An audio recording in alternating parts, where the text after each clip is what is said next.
This is the Art Zone.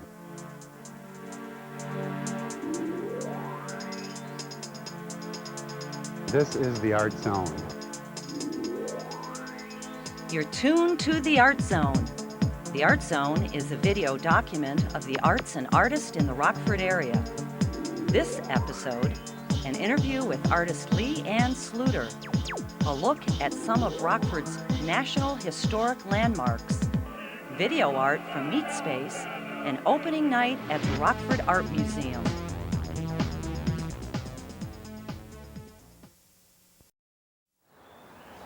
Hi, I'm Doc Slavkowski, and this is the Art Zone. We're coming to you from J.R. Kortman Center for Design downtown in the heart of Rockford's cultural district.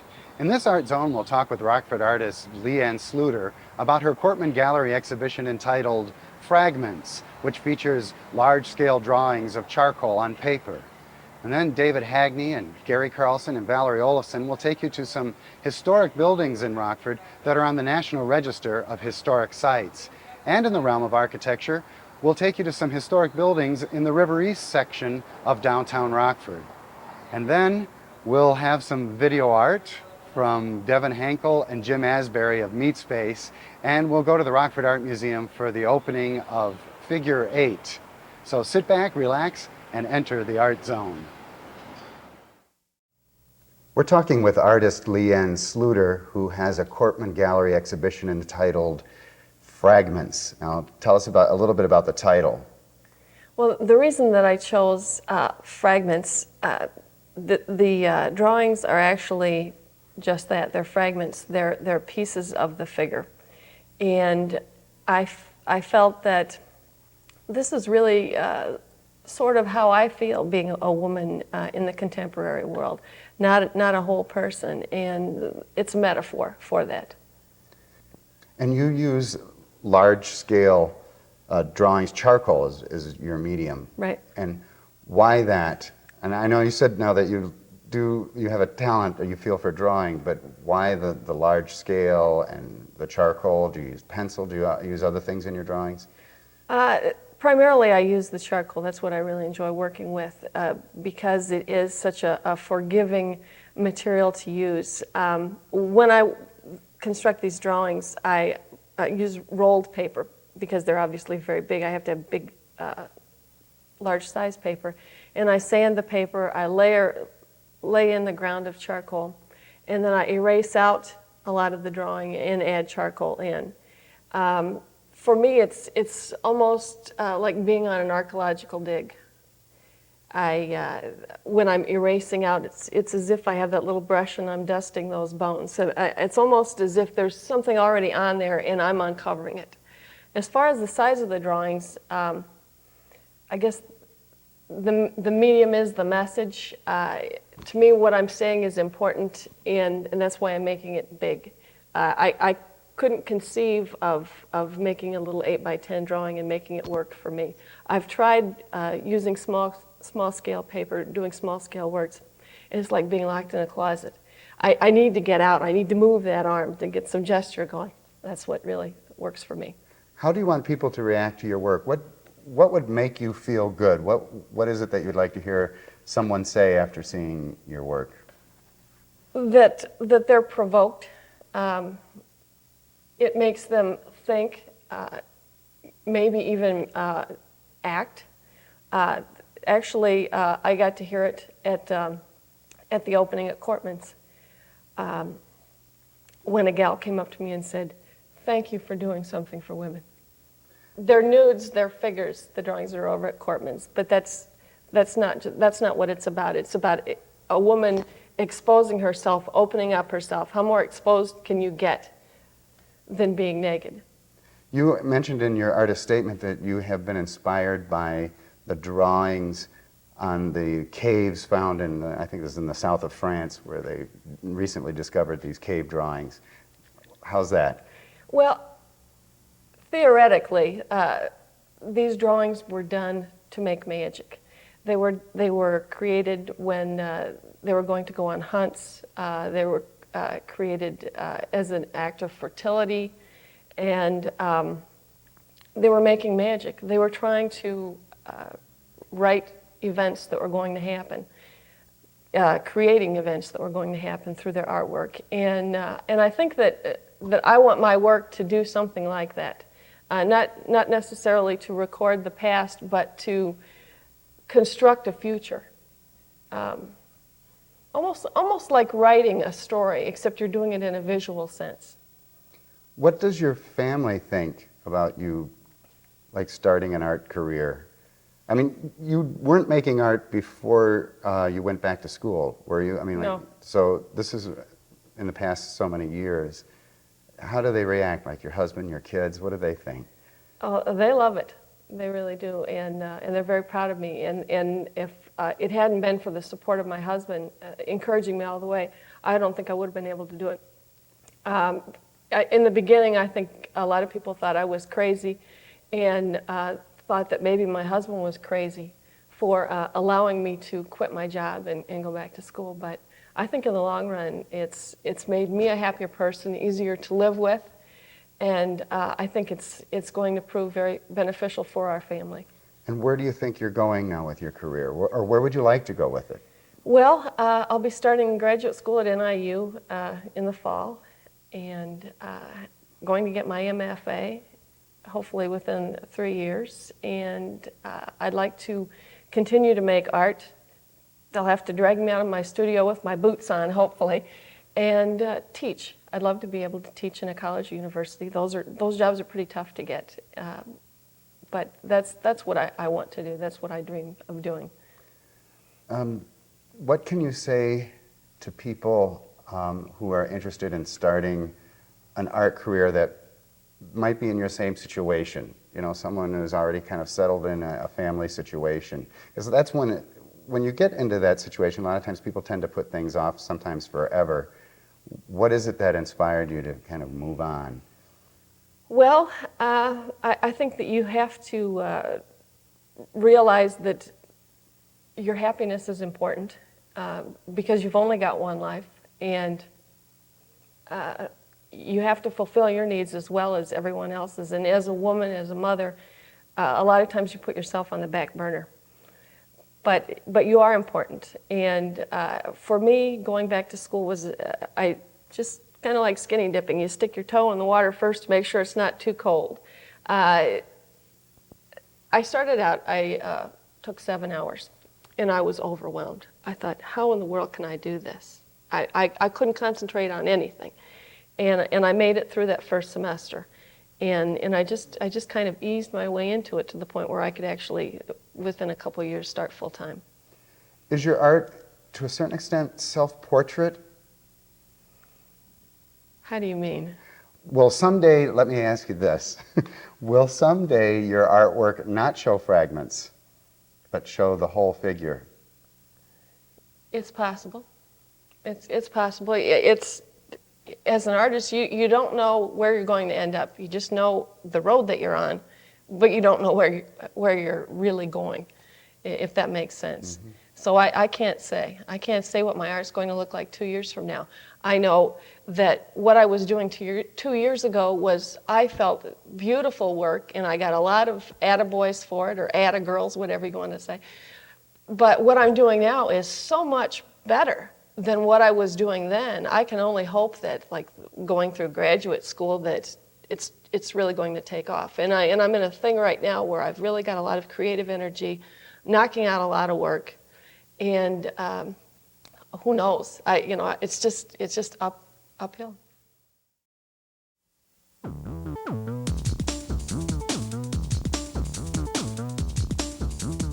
We're on top of the old Faust Hotel in the tower part of the building, which has not been open since 1952, so many of us have never had a chance in our lives to come up here and see this spectacular view of the city. This was part of a historic building tour sponsored by River East in downtown, and there were 6 buildings that were open to the public that people could go in and look at, sometimes for a lot of people the first time getting a chance to see them. And we're going to show you now some of the views of some of the buildings that were on this tour on this beautiful Sunday afternoon in April.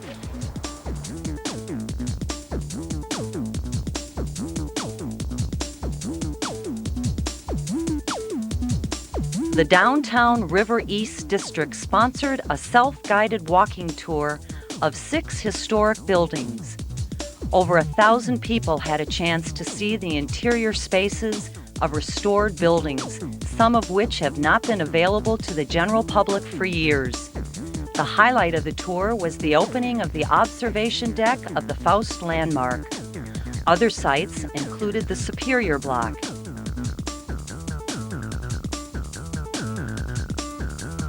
and Spafford Square, which now houses premium office space.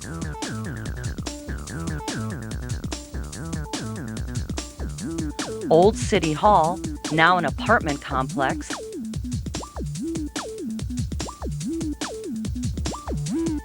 East Side Center, originally built as the YMCA,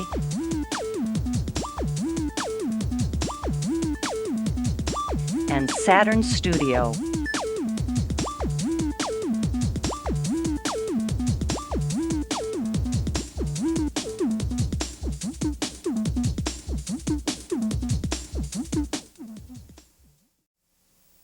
It's a good thing I don't have claustrophobia.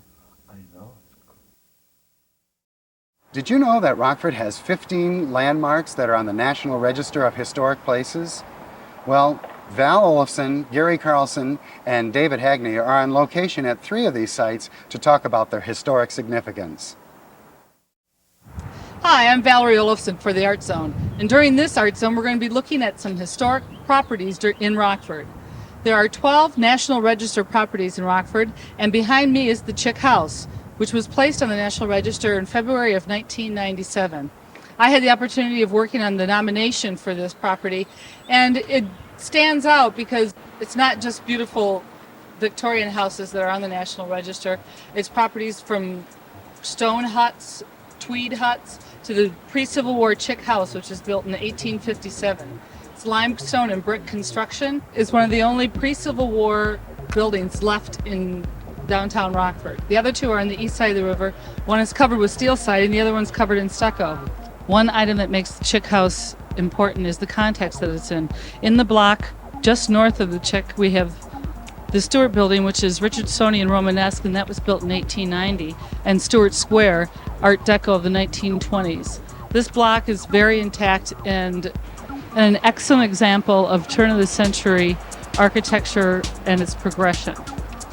There are 12 Rockford properties on the National Register. The Chick House, which we were just talking about, built in 1857 as a residence hotel. Beatty Park Mound Group on North Main Street, the Indian burial mounds.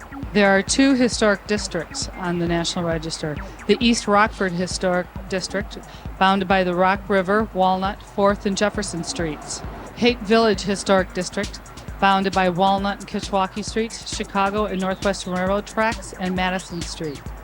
The Coronado Theater, Rockford's Wonder Theater, is on the National Register, as well as several homes. The Graham Genestra House on South Main Street, the Herrick Cobblestone House on Broadway, the Lysander Jacoby House on Jacoby Place, the Lake Peterson Home on East State, the Amos Catlin Spafford House on North Prospect, and of course Tinker Swiss Cottage on Kent.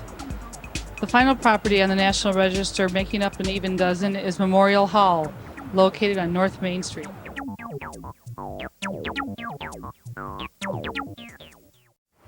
Remember, the National Register is not just made up of pretty houses. Buildings of all different shapes, sizes, and as we see here, conditions. This is Valerie Olofsson, and you're watching the ArtZone. I'm Gary Carlson for the ArtZone. I'm standing in front of what is not Rockford's oldest home, but this is the 1848 Herrick Logley Cobblestone House, now home of Graham Spencer Advertising Design. And this is one of 12 structures in Rockford that is on the National Register of Historic Places. This building was built in 1848. What is unusual about it, one of the many things actually that is unusual about this building, is that it's constructed of small cobblestones. This type of building material was used quite frequently in England, and in New England it's also quite prevalent, but it is very unusual here in the Midwest. Although if you go as far, if you go just north into Wisconsin, it's quite more prevalent than it is here. We know of this is the only cobblestone structure in the state of Illinois that is on the National Register of Historic Places. We restored and renovated this building in about 1992. When we got the building, we bought the building from Restoration Education, and it was on all three historic registers. That is the local register, the Rockford Register, our national register, as well as the state register. We wanted to renovate this building, in other words, use it for a different use other than being a home, but we wanted to make sure that the building was still on all three registers when we were done, and we succeeded in that, and that is also very unusual. Our feeling is that we cannot make all historic structures into house museums. Old buildings have to be reused and used for modern uses, and that is what we have done with this building. This building, as I've said before, is now the home of Graham Spencer Advertising Design, and it functions very beautifully as a local business office. Hi, I'm Kelly Sunby. I work here in the Herrick Cobblestone House, 2127 Broadway, one of the second oldest homes in Rockford. And it's a pleasure. They've done a wonderful job restoring it, and it's a great place to work. This is David Hagney for the ArtZone. I'm a local architect. I did some work on this local residence. This is the Marx residence, the Jacoby Marx residence. It was built in 1865 along the east banks of the Rock River. As you can see from the house, it is an Italian villa structure. One of the characteristics of the Italian villa style is a large overhang, the bracketed overhang, and the tower. This residence is unique in that it's asymmetrical. Typically, villa-style residences were symmetrical in style. This is an L-shaped plan house. If you notice some of the characteristics, as I said, the bracketed overhang with the large brackets. The overhang's approximately 4 feet wide, and the decorative frieze around the brackets. You can see there are arch-top windows and curved windows on the house, the large pronounced bay in the front of the house, and the decorative columns holding up the front porch in the front of the house. The cream brick on the outside of the house came from Milwaukee. As I said, the house was built in 1865. The Marks are the fourth owners of the house. The base of the house has limestone. The roof is a slightly pitched roof. This house was very made popular by Andrew Jackson Downing, who was an architect and a writer back in the 1840s.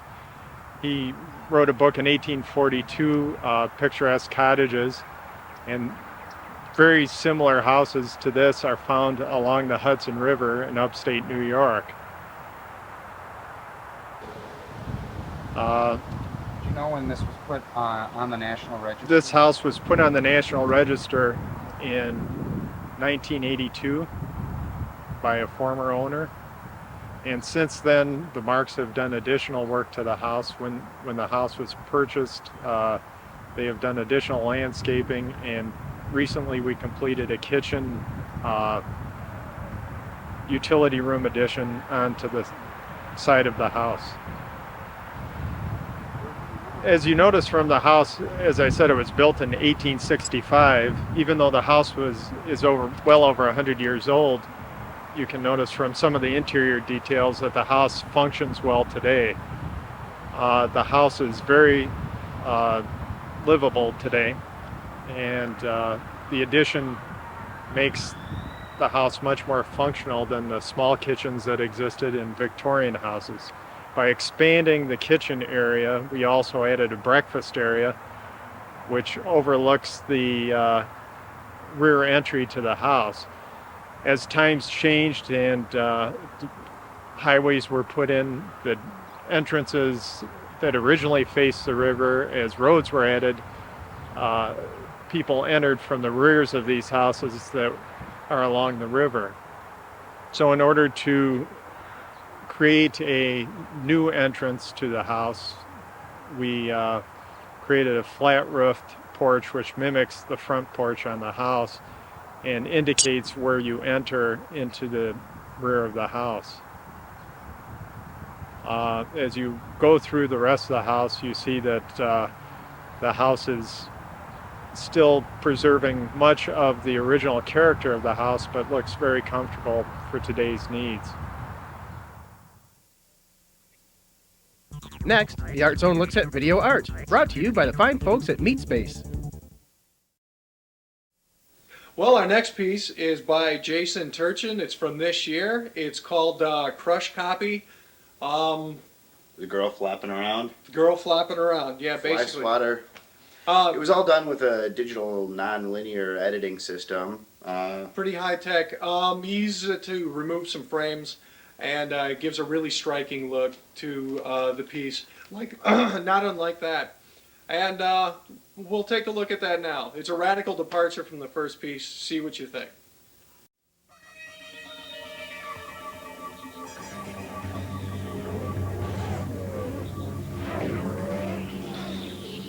If I see it on a window, I'll kill it.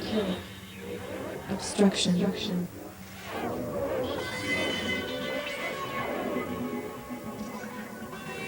If I could freeze it, it would stutter and try to catch up with me. It needs me. I'll kill it. It needs me. Something is always imitating me, emulating me. Echoes my words, matches my movements. It's a pest. Crawls on me, doesn't touch me.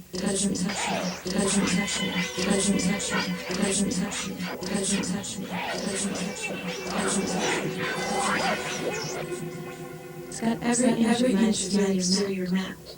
It's got my muscles clocked and synchronized with own. It needs me. I'll kill it. It needs me. It starts up with me. It flinches when eyes from it. It shuts down with me. If I could freeze it, it would stutter and try to catch with me. It needs me. I'll kill it. It needs me. When it gets injured, when it freezes, my heart stops beating until it catches up. It needs me. It's trying to kill me.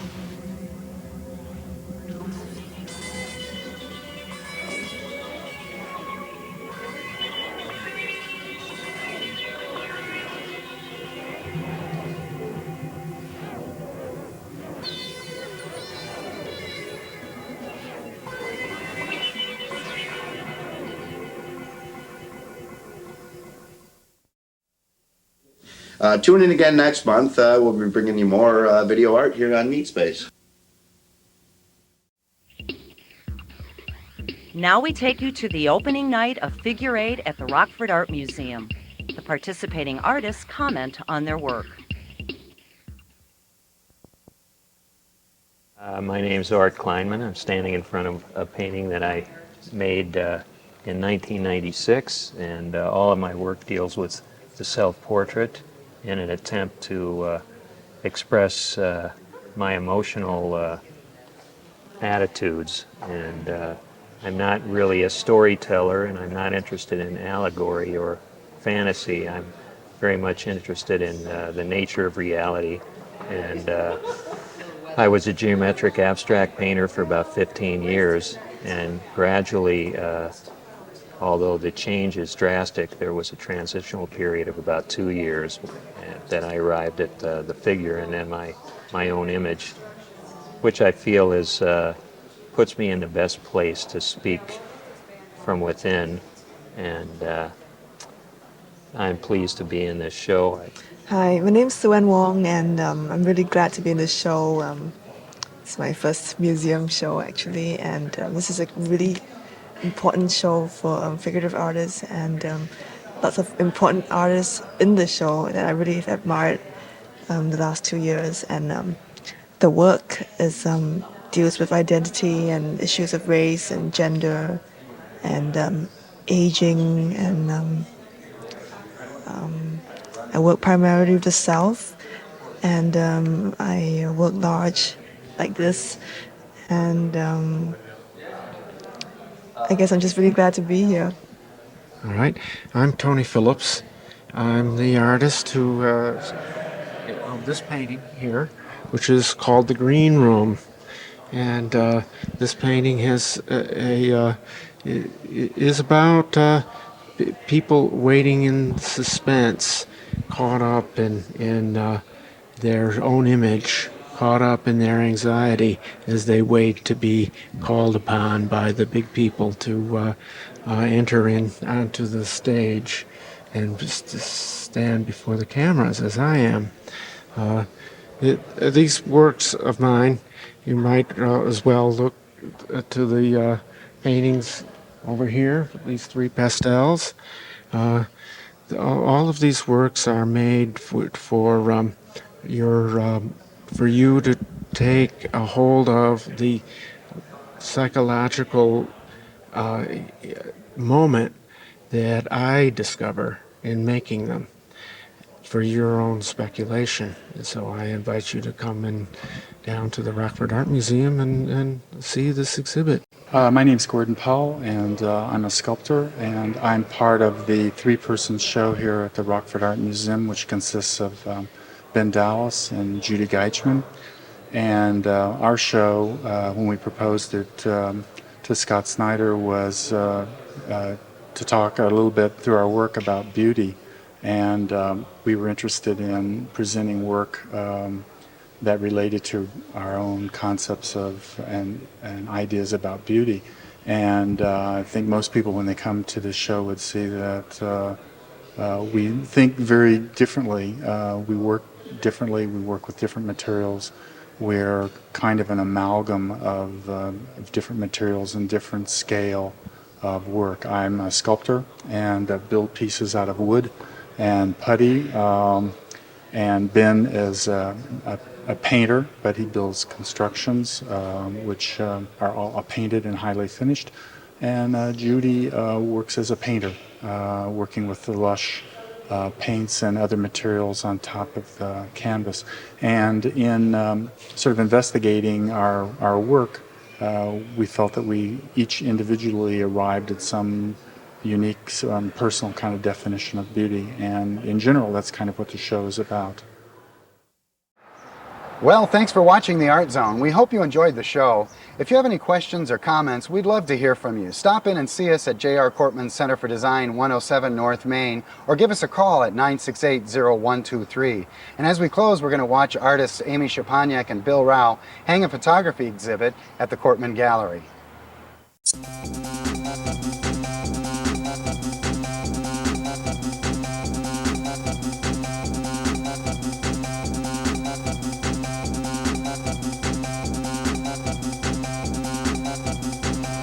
This is Amy Shaponiak. And this is Bill Rao, and these are our pictures.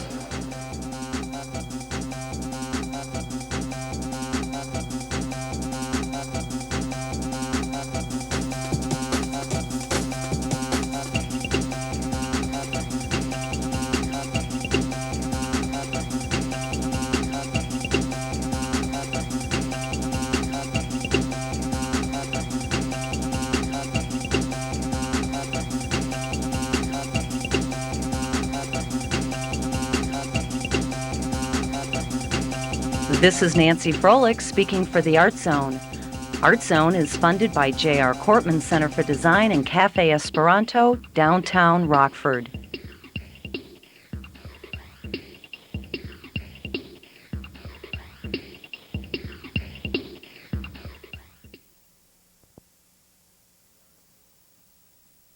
I think you better write it down. I ain't gonna remember it.